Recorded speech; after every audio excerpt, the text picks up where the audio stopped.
ಸ್ವದೇಶಿ ನಿರ್ಮಿತ ಜಲಾಂತರ್ಗಾಮಿ ನಿಗ್ರಹ ಲಘು ಯುದ್ಧ ನೌಕೆ ಐಎನ್ಎಸ್ ಮಾಲ್ವನ್ ಇಂದು ಕರ್ನಾಟಕದ ಕಾರವಾರ ನೌಕಾನೆಲೆಯಲ್ಲಿ ಭಾರತೀಯ ನೌಕಾಪಡೆಗೆ ಸೇರ್ಪಡೆಗೊಂಡಿದೆ. ಇದು ಭಾರತದ ಸ್ಥಳೀಯ ನೌಕಾ ಹಡಗು ನಿರ್ಮಾಣ ಕಾರ್ಯಕ್ರಮದಲ್ಲಿ ಮತ್ತೊಂದು ಮೈಲಿಗಲ್ಲಾಗಲಿದೆ.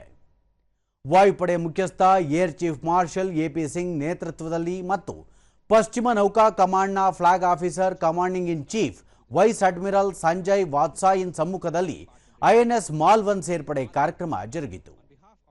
ಈ ಸಂದರ್ಭದಲ್ಲಿ ಹಿರಿಯ ನೌಕಾಧಿಕಾರಿಗಳು, ನಿವೃತ್ತ ಸೈನಿಕರು, ಇತರೆ ಗಣ್ಯ ಅತಿಥಿಗಳು ಉಪಸ್ಥಿತರಿದ್ದರು.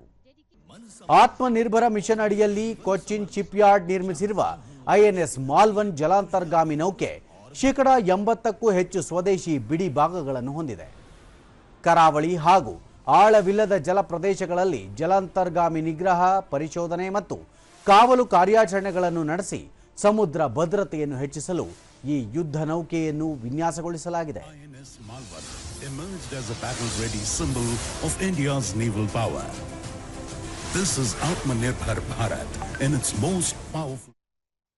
ಈ ವೇಳೆ ಮಾತನಾಡಿದ Air chief marshal AP Singh, ಭಾರತೀಯ ನೌಕಾಪಡೆಗೆ ಐಎನ್ಎಸ್ ಮಾಲ್ವನ್ ಸೇರ್ಪಡೆಯಿಂದಾಗಿ ಕಡಲ ಸುರಕ್ಷತೆಗೆ ಹೆಚ್ಚಿನ ಬಲ ಹೊಂದಿದೆ.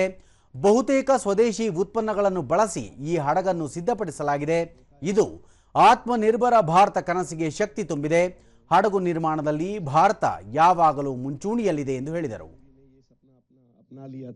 हम लोगों ने देर करी है बल्कि because various sectors take different times to grow, and I think in as far as naval shipbuilding is concerned, India has always had an edge, and we had carried our legacy forward and in making ships.